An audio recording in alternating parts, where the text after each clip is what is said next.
But now I'd like to address Mr. Blitzer. This question is interesting. I'll have to edit it a little bit. You implied that Israel has the right to exist because of what happened to the Jews during World War II. Why in Palestine? Don't the Palestinians, too, have the right to a secure homeland? Why do they have to suffer and make way for the Jews? Look, we can go back and we can argue over the birth of Israel, the justice of the birth of Israel. We can argue over whether or not there should be an Israel. There is an Israel today. There's a strong Israel today, a vibrant Israel that is not going to disappear. Palestinians have missed opportunities. There is an opportunity today. I don't see any useful purpose in arguing over what justifications Israel has to exist. Israel has all of the justifications in the world to exist. And I don't even think it's appropriate to question the reason why Israel exists. Thank God that there is at least one Israel, an Israel where Jews can live if they want to. They don't have to live there.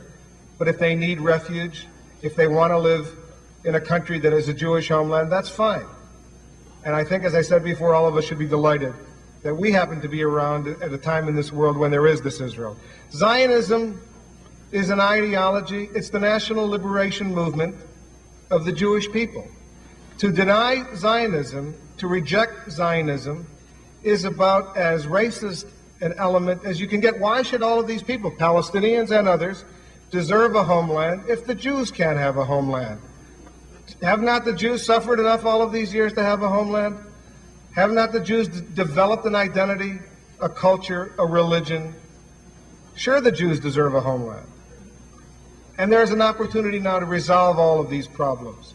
It's not going to be an easy, there's no quick fix solution, but it has to involve compromise, recognition of mutual rights, but certainly, given the history of what's gone on over there, anybody who ignores the security problems facing Israel, certainly the Israelis aren't, whether they're Likud or Labor or whatever, certainly anyone who does ignore those very, very real security problems in the Middle East, a dangerous neighborhood, they're going to be doomed to destruction, and I don't think that the Jews, at this particular point in our history, are prepared to accept that.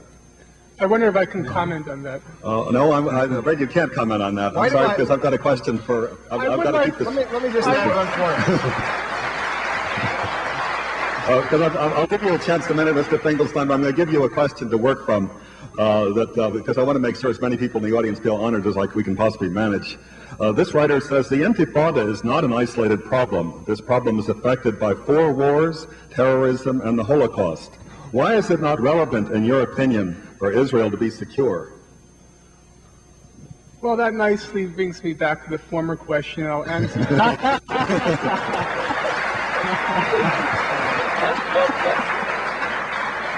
And I'll answer both at the same time.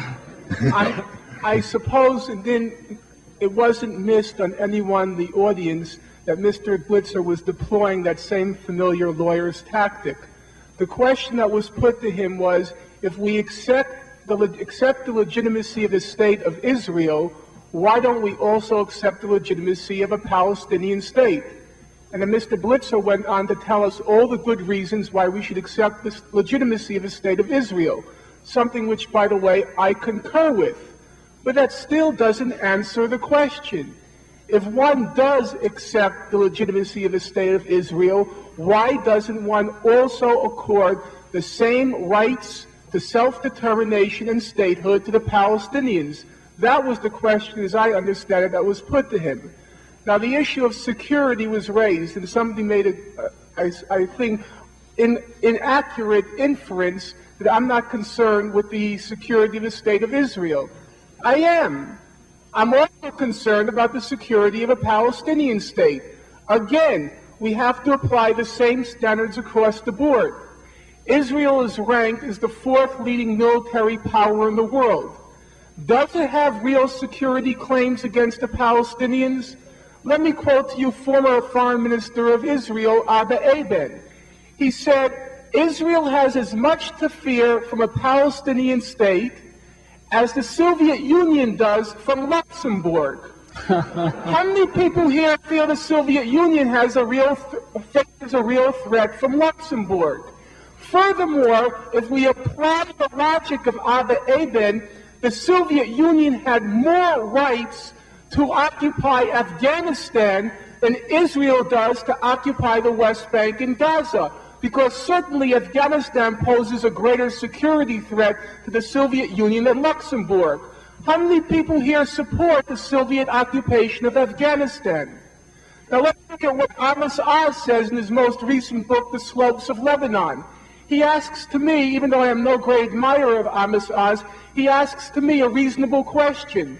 What does Israel, the fourth-ranking military power in the world, have to fear from a state that would be one-fifth the size of Albania and one-half the population of Kuwait?